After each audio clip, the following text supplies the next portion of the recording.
natin yung nahuli ni Sam na octopus. Surit. Yan. Kailangan po natin ng ito po, carrots, tomato, sibuyas. Siyempre po, may ginger, may bawang. Tapos, kailangan medyo manghang para si Frank malada. At may bell pepper po. Kasi yung bell pepper po magpapabango. Tapos mamaya, lalagyan po natin ng tomato sauce. Siyempre, nainama ko na po kasi wala akong cameraman ngayon. Malis na po si Osh. So, na ko na pong anuhin yan. Ayan. Nalagay ha. Hirap. Hindi ko alam kung saan ko ilalagay ito. Si Frank pa naman po ng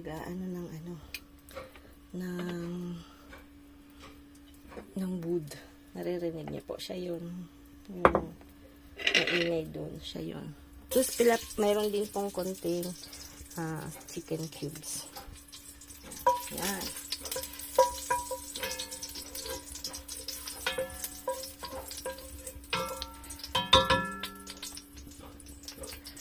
Yan. Lagyan natin yung ginger. Tama na natin yung sibuyas.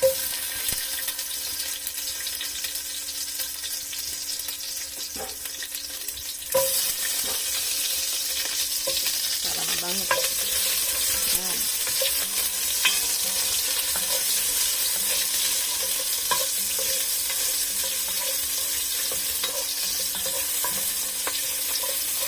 Para po yung neighborhood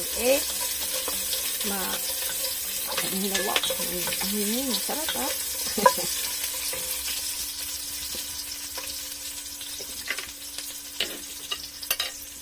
Lagyan natin yun. Yung bell pepper po. Ayan.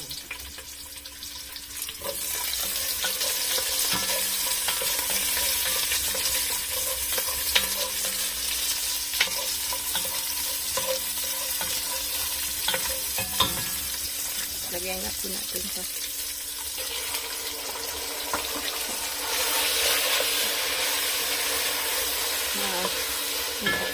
Matagal po kasi yan, mga 2 hours kung papakuluan yan ha. Huwag masyadong matubig.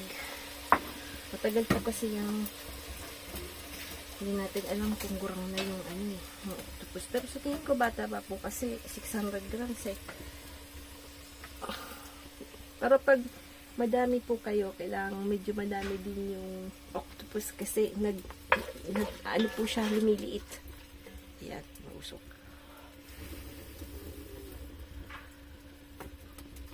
Ayan.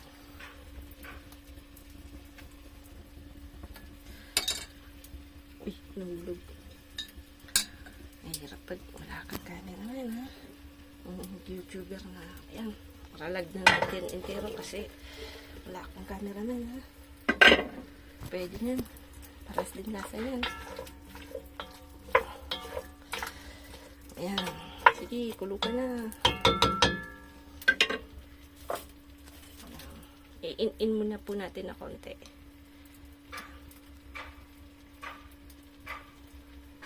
Ayan.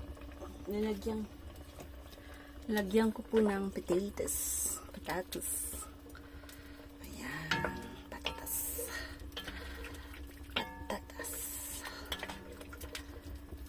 At nalagyan ko na ng sili kasi tinikman ko hindi po siya maanghang.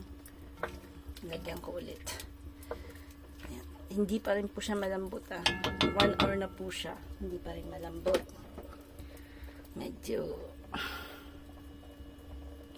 matigas po. Pakuluin po ulit.